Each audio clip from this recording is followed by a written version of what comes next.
आज UP police के लिए बहुत चैलेंजिंग दिन था। इटावा में हालात इतने नाजुक हो चले थे कि हवाई फायरिंग तक करनी पड़ी।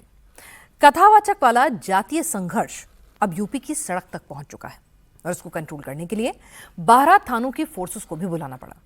इसके बावजूद पुलिस पर पत्थर चले, गाड़ियों में तोड़फोड़ हुई। योगी पहले ही षड्यंत्र की बात कर चुके थे। कथावाचक वाला रण आखिर ये रुकने का नाम क्यों नहीं ले रहा है? इस जातीय मार्ग से किसको सत्ता का मार्ग मिल गया है? सभी सवालों के जवाब इस रिपोर्ट में जानिए।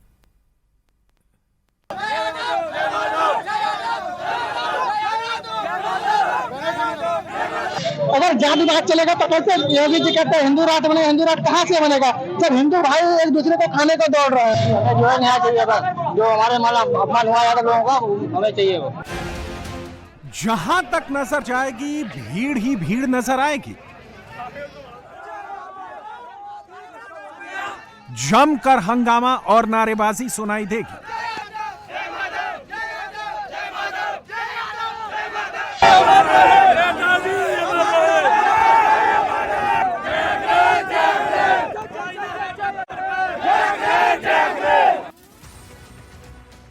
पुलिस की गाड़ी पर पथराव किया जा रहा है, सड़क पर चक्का जाम किया जा रहा है।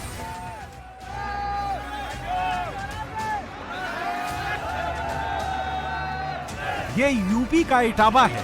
कथावाचक से बदसलूकी का मुद्दा अब सड़क पर हंगामा बनकर उतर आया है। हर दिन के साथ विरोध बढ़ता जा रहा है।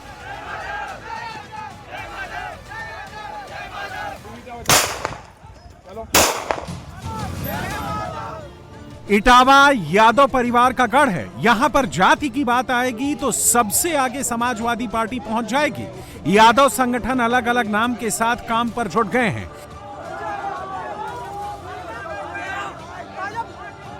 यादव संगठन के 2000 से अधिक लोगों ने बकेवर थाने को घेरा।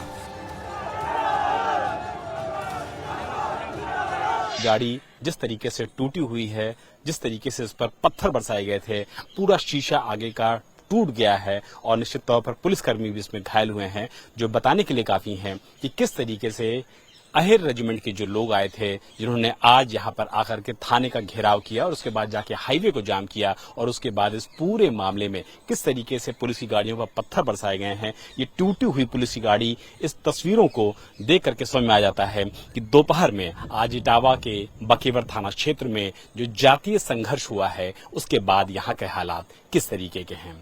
पुलिस ने समझाने की कोशिश की तो जमकर नारेबाजी की।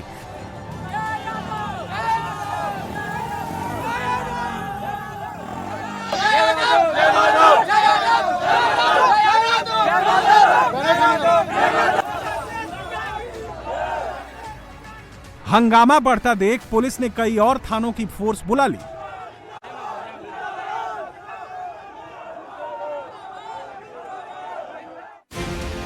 पुलिस ने कई प्रदर्शनकारियों को हिरासत में भी लिया, लेकिन प्रोटेस्ट रुकने का नाम नहीं ले रहा है। पुलिस ने प्रदर्शनकारियों को समझा बुझाकर हटाने की कोशिश की, जिसके बाद प्रदर्शनकारी आगरा कानपुर नेशनल हाईवे की ओर बढ़ गए। वहां भी हंगामा करने लगे, सड़क पर चक्का जाम कर दिया। यह हंगामा कथावाचक और उसके साथियों पर मुकदमा दर्ज करने के विरोध में किया जा रहा है।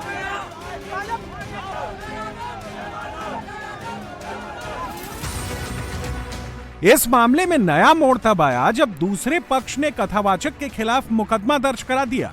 मुकुटमणि यादव और संत सिंह यादव पर इटावा के थाना बकेवर में देर रात मुकदमा दर्ज कराया गया है। दारापुर के रहने वाले जयप्रकाश तिवारी ने कथावाचकों पर धोखाधड़ी और जालसाजी करने का आरोप लगाया है।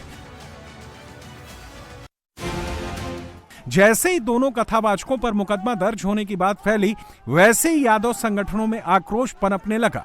दूर दराज से लोग इटावा पहुंचने लगे। प्रदर्शनकारी कथावाचकों पर दर्ज मुकदमे को वापस लेने की मांग कर रहे हैं। वापस नहीं लेने पर आंदोलन की धमकी दे रहे हैं। क्या अनुमान किया गया है तो वापस दिया जाए, नहीं तो रात दिन रोड पे धरना दिया जाएगा। क्यों मुकदमा दर्ज हुआ? पहले कथा कार्रवाई पहले नहीं जान पाए थे उनकी जांच क्या है, पता पहले उन्हें कथा करवानी तो पहले उनसे जांच पूछ लेते। अगर जाति बात चलेगा तो कैसे योगी जी कहते हैं हिंदू राष्ट्र बनेगा? हिंदू राष्ट्र कहाँ से बनेगा जब हिंदू भाई एक दूसरे को खाने को दौड़ रहे हैं? सरकार 15 साल से वो कथा कह रहे थे, तब लोगों को नहीं पता था। ये यादव है पंडित है, तब 15 साल से जो व्यक्ति कथा कह रहा होगा उसको तो सब पता होगा ये यादव है। जो फर्जी आधार कार्ड में कहा दिखाया जाए, जो लखनऊ प्रदेश कार्यालय के सामने ओरिजिनल आधार जिसे चेक करना हो कि वहाँ से वो चेक कर ले। जो है यहाँ चाहिए बस, जो हमारे अपमान हुआ यादव लोगों का हमें चाहिए वो। दूसरी तरफ इटावा में कथावाचक का सिर मुंडवाने के मामले में बड़ा खुलासा हुआ है।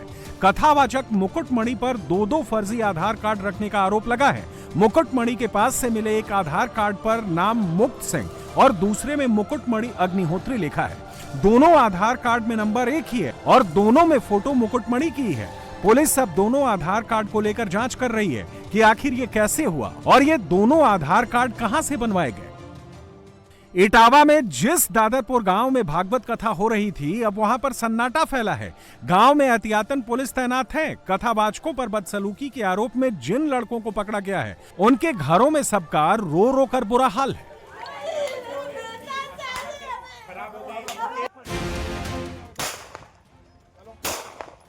इटावा कांड की आग लखनऊ से लेकर पटना तक पहुंच गई है। एक्शन जितना बढ़ रहा है उतना रिएक्शन तेज होने लगा है। अखिलेश रोज आ रहे हैं, इसी मुद्दे को सबसे बड़ा मुद्दा बना रहे हैं। बताओ 16 साल की उसकी चुटिया कट गई। 16 साल कितना समय लगता है? 16 साल की चुटिया कट गई, इतना दुखी था बेचारा वो। अब बताओ किसी की चुटिया काट दो तो कैसा महसूस होगा आपको? बाल काट दो, वो तो बात हम कह नहीं रहे हैं कि कैसे पवित्र किया गया। बताओ अगर ये बात सच है तो काहे कि हम विश्वगुरु हैं?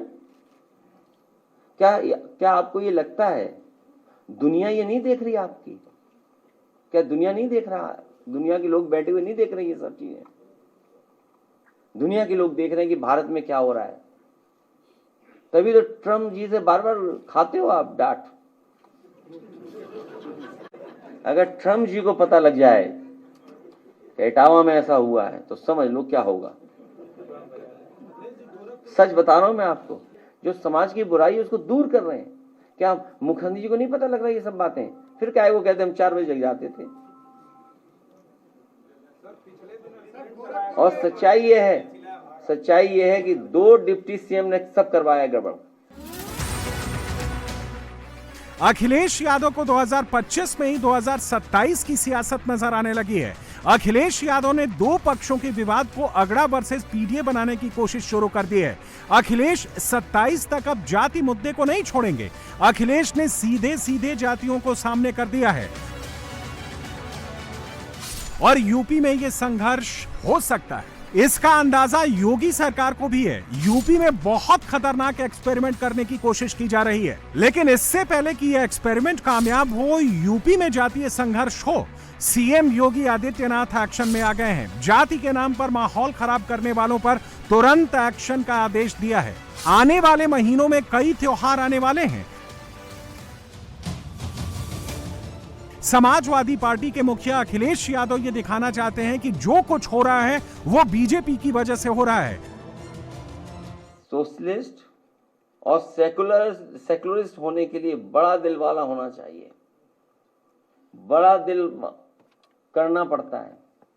इसलिए हार्टलेस लोग इसका हमेशा विरोध करते हैं और ये विरोध हमेशा करते रहेंगे क्योंकि इनकी आधार ही कम्युनल है।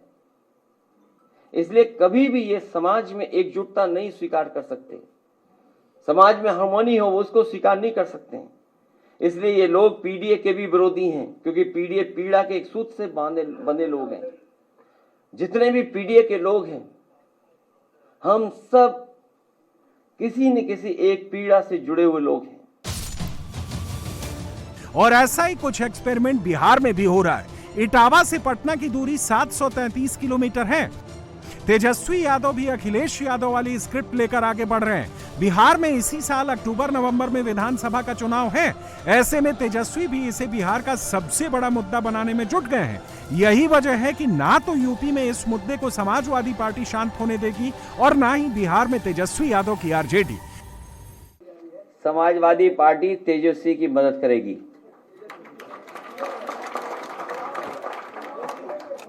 उनकी पार्टी की मदद करेगी। आदरणीय लालू प्रसाद यादव जी के साथ समाजवादी पार्टी खड़ी दिखाई देगी। जब कह दिया खड़ी दिखाई देगी साथ।